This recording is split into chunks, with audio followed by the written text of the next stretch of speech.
बरगढ़ जिला झारबंद ब्लॉक गोठुगुड़ा पंचायतर सलडीही गाँव गला राति हाथी आक्रमण 3 जनकर जीवन जाइतिला बेले 3 जन जखम होइछन। पुटकी डुंगरी जंगल के लागिकरी रहिथिबार ई गाँ के गला राति 3टा हाथी आसीथिले। गाँ मुड़सा स्कूल पासर गोटे घर के हाथी माने भंगा रुजा करथिले। घर भितरे शुइथिबार अवस्थानु जने महिला आर तांकर 2 वर्षर पु आउ 7 वर्षर टुकेल छुआर घटना जगानु जीवन जाइछे। जने जबर घायल को पदमपुर सरकारी डाक्तरखाना भर्ती करा जाइछे। वन विभाग कर्मचारी माने घटना जगह पहुंचिक हाथी मान को घौड़ाबार काम लागिछन। यह देवी से अंचल हाथी माने थिबार जना पड़िछे। बरगढ़ वनखंड अधिकारी विक्रम देव पट्टनायक ई बाबदे अधिका सूचना दौछन।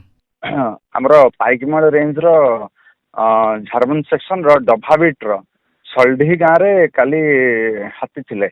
से पाख जंगल पुटकी डंगर जंगल हाथी थिले 3टा हाथी आउ से काली राति रे हाथी आसिकरी गोटे घर भांगी आउ से विपिन बरिया बोली जने लोक तांकर स्त्री आउ तांकर 2टा छुआ पुओ गोटे झील गोटे से माने मृत्युवरण करछन्ते।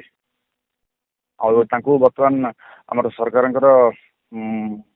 व्यवस्था अनुଯାयी जहाँ अनुकंपा राशि तांको आमे तुरंत प्रदान करिया व्यवस्था करछु। तापरे काली संध्या बेले से जो हाथी अच्छे से पाख गाँ गुड़ाक आम स्टाफ माने माइक रे मध्य प्रचार करथिले हाथी अच्छे कहीं बाहर को बाहरतु नहीं किंतु दुर्योगवशतः से माने घरे थिले किंतु से घर भांगिकरी को मार देती। 3टा हाथी आले आम शुइथुनु और मते आजली खट थिले हेटे देला तारपरे आम हेटे देला कि आम भागीछु। तारपरे मोर स्त्री एता शुइथिले साड़ के तापने एत करले गति करले गले से 3 फटोटा और मारी खुंदी करी दुर्घटना कर देले। घर द्वार के सबके उजरे उजरा कर ये कर देले।